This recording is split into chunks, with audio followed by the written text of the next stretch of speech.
ଜୟ ଜଗନ୍ନାଥ। ତ ସକାଳୁ ଉଠିକି ଗଲାବେଳକୁ ଉପରକୁ ତ ସୂର୍ଯ୍ୟ ଦେବତା ଉଦୟ ହେଇସାରିଲେଣି।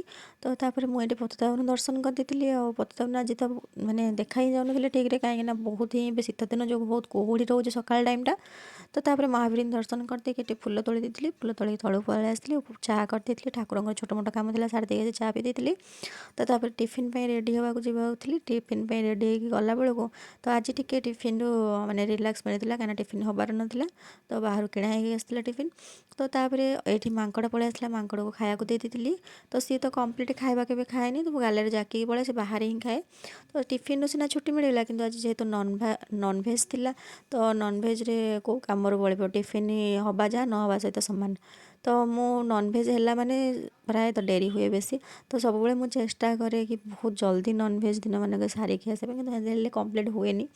ତ ତା ଭିତରେ ମୁଁ ଏଠି ଭାବିଥିଲି ଗୋଟେ କଡ଼େଇରେ ଦୁଇଟା ଯାକ ଆଇଁଷ କରିଦେବି, କିନ୍ତୁ ଲେଟ୍ ହେଲା ବୋଲି ପୁଣି ମୋତେ ଦୁଇଟା କରେଇ ବସାଇବାକୁ ପଡ଼ିଲା। ତ ଗୋଟେ ପଟେ ଅଣ୍ଡା ବସାଇଥିଲି, ଗୋଟେ ପଟେ ମାଛ ମଞ୍ଜି ବସାଇଥିଲି।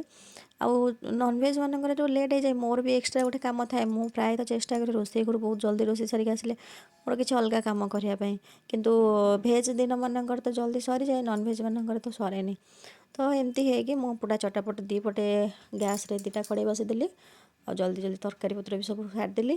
ସାରିକି ପୁଣି ଧୁଆ ମଜା କରିବାକୁ ପଡ଼ୁଥିଲା, ତ ସବୁ ଧୁଆ ମଜା କରିଦେଇକି ପଳେଇ ଆସିଥିଲି ମୋର ଆଜି ସଫା କରିବା ପାଇଁ। ସଫା କରିବା ବହୁତ ଗୁଡ଼ିଏ ଜିନିଷ ଥିଲା। ଆଉ ୱାସିଂ ମେସିନ୍ରେ ଆଜି ତ ମୁଁ ପକାଇ ନଥିଲି ଲୁଗାପଟା, କାହିଁକିନା ସବୁବେଳେ ମୁଁ ଭାବେ କି ୱାସିଂ ମେସିନ୍ରେ ପକାଇଦେଲେ ଆମର ହାତ ଗୋଡ଼ ବି କାମ କରିବା ଦରକାର, ନହେଲେ ହାତ ଗୋଡ଼ରେ ବି ଜଙ୍କ୍ ଲାଗିଯିବ ଆଉ ଅଭ୍ୟାସ ବି ଛାଡ଼ିଯିବ। ତ ସେଥିପାଇଁ ମୁଁ ଆଜି ହାତରେ ସବୁ ସଫା କରିଦେଇଥିଲି।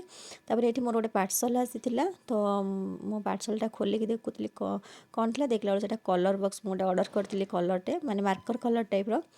ତ ଏମିତି ଥିଲା, ଗୋଟେ ପଟ ପତଳା ମୁନ ଟାଇପ୍ର ଥିଲା, ଆଉ ଗୋଟେ ମୋଟା ଥିଲା ବ୍ରସ୍ର। ତ ବହୁତ ବଢ଼ିଆ ହିଁ ଥିଲା କଲର୍, ମାନେ ମାର୍କର୍ କଲର୍ଟା ମୋତେ ଦରକାର ଥିଲା ବୋଲି ମୁଁ ଅର୍ଡ଼ର୍ କରିଦେଇଥିଲି। ଆଉ ତ ଆଜିର ସବୁ ଦିନ ଏମିତି ଥିଲା। ତ ଯଦି ଭିଡ଼ିଓଟି ଭଲ ଲାଗିଛି, ଲାଇକ୍ ସେୟାର କମେଣ୍ଟ କରିବାକୁ ଭୁଲିବେନି। ଆଉ ଚ୍ୟାନେଲରେ ନୂଆ ଥିଲେ ସବସ୍କ୍ରାଇବ୍ କରିନିଅନ୍ତୁ।